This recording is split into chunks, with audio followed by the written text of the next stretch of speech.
I'm Bella Olage here at GCU where the Havocs are lined up. The biggest party in college basketball is right here in Phoenix, Arizona. From pirouettes to power plays, Claire Mitchell does it all. The great thing about this new technology is that you can use it anywhere on campus. Game day uniforms for something a little more stylish. For sports and faith to the airwaves with their very own podcast. It's an exciting day for Lope Nation. The GCU men's volleyball team heads to Los Angeles. Thanks, Tim. The D1 National Softball Freshman of the Week Award is an amazing accomplishment in and of itself. I know you said earlier in the season you've had depth in the pitching staff. You allowed Haley Hudson to go a full game in that pitcher's duel. We're just outside this building. You hear traffic and cars passing by, but inside,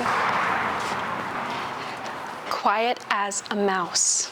And just through this door here, 3 GCU students have taken their passions for sports and faith to the airwaves with their very own podcast.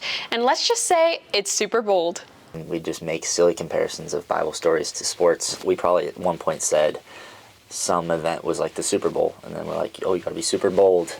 And it just kind of clicked. Braden Dorman alongside David Arnold and Harper Hauk, the co-hosts of the Super Bold podcast, an idea that stemmed from a Bible study that now appeals to a new audience. Sports is an easier way to interact and connect with the world, and so we wanted to use it to present the gospel in a different light.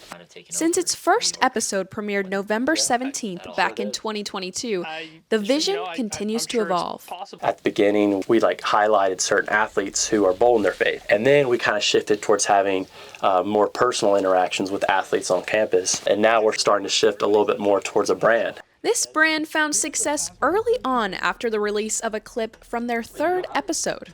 We did get a massive following from a video that blew up, really, surrounding the story of John 3:16 and Tim Tebow. The viral reaction led to new connections and opportunities for the trio to spread their message. Gotten some DMs on Instagram or TikTok, wherever it may be, of just like, hey, I needed to hear that, thank you, or that was impactful. The impact of the podcast extends to the co-hosts themselves. People have said stuff in this very room week after week that I've needed to hear in my own walk, because it's not all sunshine and rainbows. Coaches, athletes, and sports professionals are among the honored guests featured, in which they navigate vulnerable conversations. That's a big thing of why we're called the Super Bold podcast, because we don't want to shy away from those moments. Approaching their 30th episode, they are hopeful for the future and what it will bring. We want to keep this going and keep doing it one episode at a time and continue to just do as God calls us to. I'm Bella Olage with Lopes Lately. Camera can't see it, but I have one leg, right? So it's really cool. I was in a lawnmower accident when I was 11 years old. In the aftermath of such a traumatic experience, Ty Dutcher falls back on his roots for support. Even after the accident, the pool was a place of freedom for me. I didn't have to wear anything or whatever. I could just go right into the water and just, do the same thing I was doing beforehand. This freedom led Dutcher somewhere you might not expect, GCU, where he's the head coach for club water polo. With his story of how he lost his foot, it's very faith-based and I'm going to get through this. This happened for a reason, and then looking on the better side of it. So it's a great mentality to always see the good out of even bad things like that. And the good is really good. Success led Dutcher to the biggest national stage, training in Colorado Springs at an Olympic training center at age 18. I got a bronze medal at the World Championships in 2017, then a gold medal at the Pan American Games in 2019. So I grew from that big time and trained hard continuously. And then Tokyo didn't pan out, but that was definitely within the Lord's will for that not to pan out for me. It's allowed for me to start a family and even get into this realm of coaching, which I never really thought was actually going to happen. Coach Ty continues to trust the Lord in his new role and hopes to instill the same values and themes of gratitude in his players. His background and the church has been a real factor in how he coaches us as a team. He's been a great role model and a great person to lead us. There is no doubt Ty leaves a mark on this team. He's the 3rd coach in 3 years, but his players hope he's here to stay. Yeah, I definitely plan on staying, just because I got to see the team start out, and then they formed an amazing chemistry, and I was like, I can't, I got to be a part of this. I love this. That stability has really brought confidence into the team to want to stick with a coach who wants to stick with us. I'm Bella Olage reporting for Lopes Lately. The GCU men's volleyball team heads to Los Angeles to compete in the Mountain Pacific Sports Federation tournament on April 17th through the 20th after a successful home sweep. The Lopes welcomed the Pepperdine Waves to the Global Credit Union Arena, where they finished out their season with a perfect record at home. With the support of 1,572 fans in attendance, Cameron Thorne and Camden Gianni move up in the record books. Gianni now second in career kills, and Thorne with the most blocks in a season in Lope history.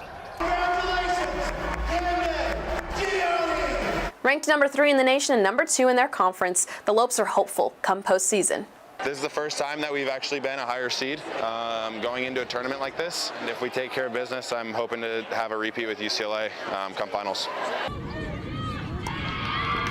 The GCU women's lacrosse team follows the trend of taking care of business with their impressive showing at the Western Women's Lacrosse League tournament. In a heart-pounding 11-10 win earned in the last 10 seconds, the Lopes upset SDSU for the first time in program history, sending them to the semifinals. After falling to ASU, they shifted their focus to Sunday's third-place game. We came into this game knowing we could win, and we wanted to get the plaque and take third place and go home. So hopefully we'll get a bid to nationals in the next few weeks, but we'll see. I really hope we can go to Kansas, but I'm really happy to end my senior year and career on a win. So it was a great weekend for us. In the spirit of closing out the season strong, GCU Club Softball ends their season with a series win against UCLA. Seniors Marley Stuber and Rose Castillo were honored following the successful win. A bittersweet end to their time at GCU. The history at GCU runs deep in the realm of softball. D1 softball assistant coach Sydney Sherrill stepped onto the GCU softball field in a different role years ago. I played college softball at Florida State University, and I graduated in 2022. We had just come off 2018 national championship. We were on like a long winning streak. I think it was like 25 games maybe from the previous year. We came here for a doubleheader versus GCU, and we actually dropped the first game. This was a historic win for GCU and a full circle moment for Sherrill, as she now contributes to not only the strong defense of the team, but also creates strong bonds with the players. I had a female head coach who very much impacted me and grew me into, the young woman I am today. And so I just kind of wanted to do that for other young women, and knew, I had kind of the credibility to do that.